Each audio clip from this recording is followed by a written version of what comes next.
वाटतं? मतदान करताना व्यक्ती पाहिलं पाहिजे, पक्ष पाहिला पाहिजे का त्यांचं कार्य पाहिलं पाहिजे?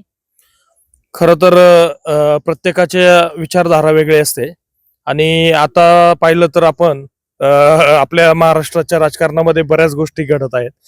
वेगवेगळे पक्ष, कुणाचे निष्ठा, कुणाचे काय, पण आज आपण पाहतोय की पूर्वीसारखी निष्ठा कुणाची राहिलेली नाही.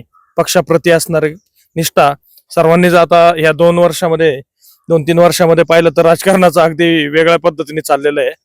आणि त्यामुळं आज एक सुज्ञ मतदार असा विचार करेल की अशा स्थानिक स्वराज्य संस्थेच्या ज्या निवडणुका असतील त्या ठिकाणी ते आपले व्यक्ती म्हणून त्या ठिकाणी असणारं त्यांचं कार्य, त्याचा असणारा मागील कामाचा आणि त्याबरोबर सुशिक्षित असा उमेदवार जर असेल तर नक्कीच लोक त्या विचारधारेला किंवा त्यांच्या बरोबर काम करायला त्यामुळे मॅच होतात. माधुरीताई आणि निलेश दादा यांच्या सामाजिक कार्याबद्दल काय सांगाल? निलेश भाऊ मुटके खरं तर गेल्या 20 वर्षापासून इथे या भागामध्ये भोसरी परिसरामध्ये कार्यरत आहेत. ते एक विद्यार्थी नेते म्हणून त्या ठिकाणी उदयास आलेले आहेत.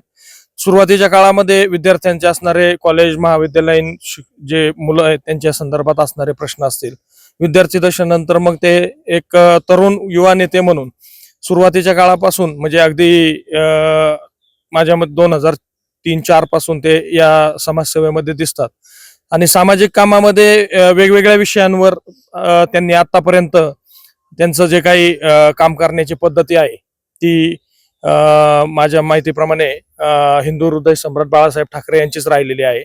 त्या काळामध्ये ठाकरे साहेब म्हणजे महाराष्ट्रामध्ये मराठी माणसाचा बुलंद आवाज होता आणि तो आवाज तो जनतेपर्यंत नेऊन जे विविध विषयांवर असणाऱ्या प्रश्नांवर त्यांनी त्या ठिकाणी एक वेगळ्या प्रकारचं त्यांचं कामाची पद्धत राहिलेली आणि त्यामुळे आताही ते माझ्या मते या प्रभागामध्ये 8 प्रभागामध्ये जरी असतील तरी पण ते जिल्ह्याच्या शिवसेनेच्या कार्यकारिणीमध्ये काम करतात.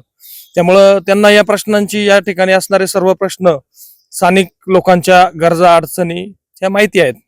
त्यामुळं निलेश शेट्टी या भागामध्ये जे काही काम आतापर्यंत केलेलं आहे ते लोक जाणून आहेत आणि आपल्या राज्यात आता जे सरकार आहे त्या सरकारमध्ये उपमुख्यमंत्री किंवा माजी मुख्यमंत्री म्हणून राहिलेले एकनाथ शिंदे साहेबांचे ते या ठिकाणी त्यांच्या विचारांनी आणि हिंदू हृदय सम्राट बाळासाहेब ठाकरेंच्या विचारांनी काम करतायत.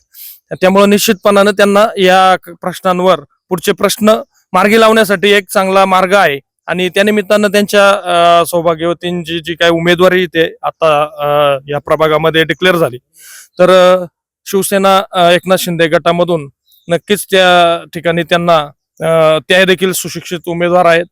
समाजामध्ये त्यांनी पण महिलांसाठी काम केलेलं आहे त्यामुळं त्यांना लोक स्वीकारतील.